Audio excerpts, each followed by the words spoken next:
Assalamualaikum dan salam sejahtera. Hari ini kita bertemu lagi dalam RBT, Reka Bentuk Teknologi tingkatan 3, tajuk bab 2, iaitu pembangunan produk. Jadi di sini saya ingin meneruskan di bawah subtajuk 2.1.3. Kalau sebelum ni kita pergi pada elemen reka bentuk, jadi kali ini kita pergi pada prinsip reka bentuk. Prinsip reka bentuk. Sebelum ni elemen reka bentuk, sekarang prinsip reka bentuk. Okey, boleh rujuk buku teks muka surat 56. Ada di sini 9 prinsip reka bentuk. Kita tengok huraian dia satu persatu. Jom. Baik, prinsip reka bentuk yang pertama muka surat 56 ni, iaitu keseimbangan. Keseimbangan merujuk kepada kesamaan, perhatian atau tumpuan pelbagai elemen yang digabungkan untuk membentuk suatu komposisi. Contohnya bentuk rama-rama ni adalah keseimbangan simetri lah. Dia dua bentuk yang sama simetri. Keseimbangan asimetri, tidak simetri. Bentuk yang pelbagai, tidak simetri, asimetri. Keseimbangan jejari, dia mempunyai banyak paksi simetri. Dia mempunyai banyak paksi simetri. Dalam tajuk pepejal geometri kalau matematik tingkatan 3 dia membincangkan tentang keseimbangan jejari ni. Baik, yang kedua, pergerakan. Okey, zoom sikit. Pergerakan merujuk kepada aliran yang akan memimpin pergerakan pandangan mata terhadap satu objek. Contoh 2.6 ni contoh pergerakan pada reka bentuk. Jadi kita nampak gambar terowong ni. Jadi ulangan bentuk yang berulang-ulang semakin kecil tu menunjukkan benda tu boleh bergerak masuk ke dalam. Ini banyak digunakan dalam lukisan 3 dimensi lah. 3D art, kalau kita biasa pergi ke 3D museum, banyak menggunakan proses pergerakan ataupun bentuk pergerakan. Nampak boleh bergerak ke dalam, boleh masuk dalam dinding tu. Okey, seterusnya. Kontras. Kontras merujuk kepada perbezaan ketara pada ciri elemen yang digunakan. Jadi bentuk yang kontra, kontra ni berlawanan. Kalau merah, hijau, kuning. Sebab tu traffic light menggunakan warna yang kontra, iaitu merah, hijau, kuning. Okay. Merah berhenti, hijau jalan, kuning berjaga-jaga sama ada nak teruskan ataupun berhenti kenderaan. Itu warna yang kontra. Contoh kontras pada reka bentuk. Seterusnya yang keempat, pengulangan. Okey. Pengulangan merujuk pada penyusunan elemen yang sama secara berulang-ulang. Okay, kita pilih satu bentuk bulat. Ulang-ulang bentuk bulat tu menghasilkan corak yang menarik. Okay, itu contoh pada bangunan. Kalau pada corak pada dinding, kita ulang corak yang sama membentuk satu bulatan, dia merupakan satu bentuk corak yang menarik. Baik, seterusnya yang kelima, unsur kelima pada muka surat 57. Prinsip reka bentuk yang kelima iaitu penekanan. Kita tekankan pada bentuk yang berbeza, warna yang berbeza, saiz yang berbeza. Okey. Penekanan merujuk pada tumpuan terhadap elemen yang diserlahkan. Kita nak highlight yang mana? Di sini menggunakan warna yang berbeza. Di sini menggunakan saiz yang berbeza, bentuk sama. Warna sama tapi saiz yang berbeza. Gambar rajah ketiga ni bentuk sama, bentuk berbeza, warna sama, saiz sama. Jadi ada 3 elemen untuk penekanan sini dari segi bentuk, warna dan saiz. Seterusnya yang keenam.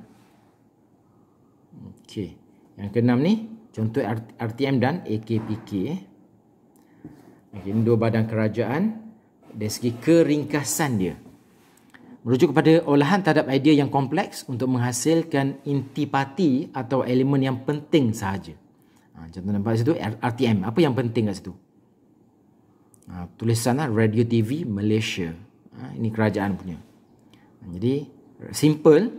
Jadi pentingnya RTM tu nak tunjuk RTM, dan sedikit lengkung tu menunjukkan gabungan ataupun dia mengikat satu ikatan yang kuat, merah tu.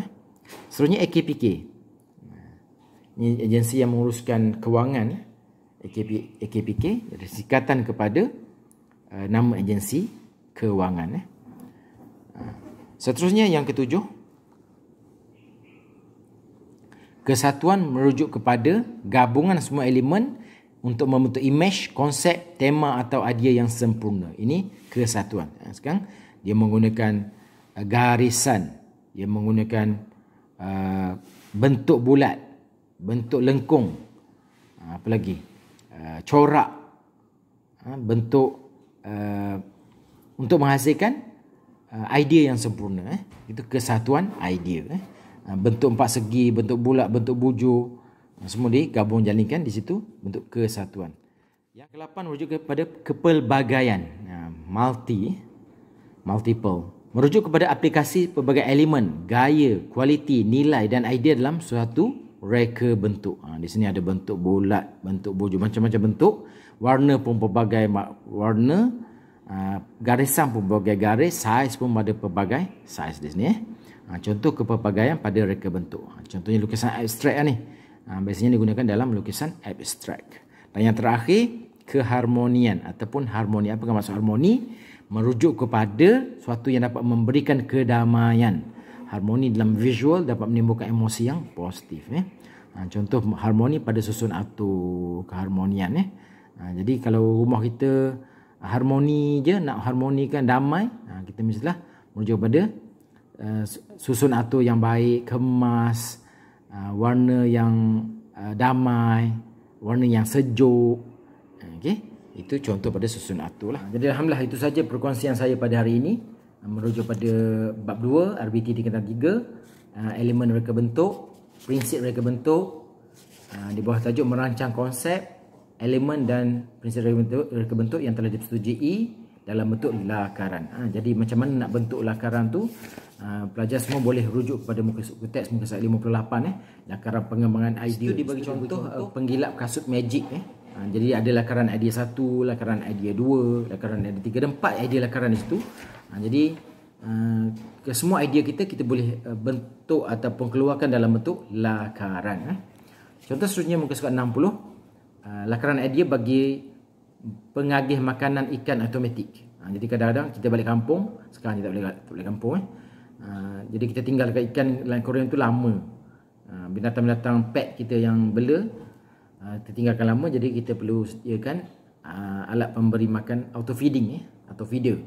Jadi ada di situ ada juga 4 contoh lakaran idea dalam bentuk menggunakan bentuk empat segi, bentuk silinder, bulatan dan sebagainya.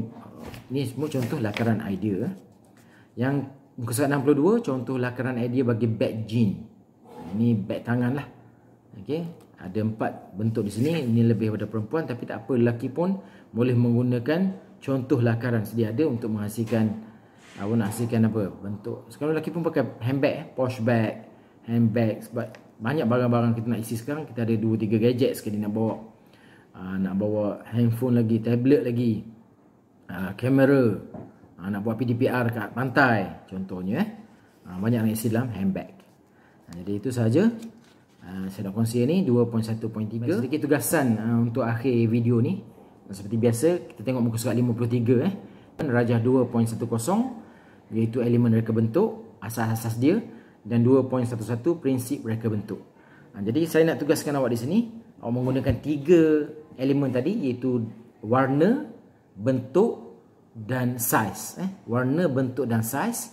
Ubah suai Rajah 2.10 dan Rajah 2.11 tu menggunakan idea awak sendiri. Buat gambar rajah tu menggunakan 3 elemen tadi, warna, bentuk dan saiz. Gunakan bentuk yang berbeza. Jadi saya tak nak nanti hasilnya akan jadi bentuk yang sama macam ni. Saya nak hasil yang lain. Gunakan saja apa saja bentuk awan ke, bentuk pokok ke, bentuk ikan ke. Okey, sama ada objek ataupun benda hidup, asalkan lain daripada ni. Salin dua-dua rajah ni menggunakan 3 elemen reka bentuk yang penting tadi, warna, bentuk dan juga saiz ataupun ruang. Jadi boleh snap hasil tugasan awak tu, ada 2 gambar di sini dengan bentuk yang tak sama dengan buku teks muka surat 53. Jadi selamat mencuba. Gunakan idea awak sendiri, kepakaran sendiri, dan boleh snap dan PM kepada grup yang telah saya sediakan sebelum ni. Jadi anda semua hebat. Selamat maju jaya. Teruskan ber-PDPR sehingga kita berjumpa di sekolah nanti. Wallahualam. Assalamualaikum warahmatullahi wabarakatuh.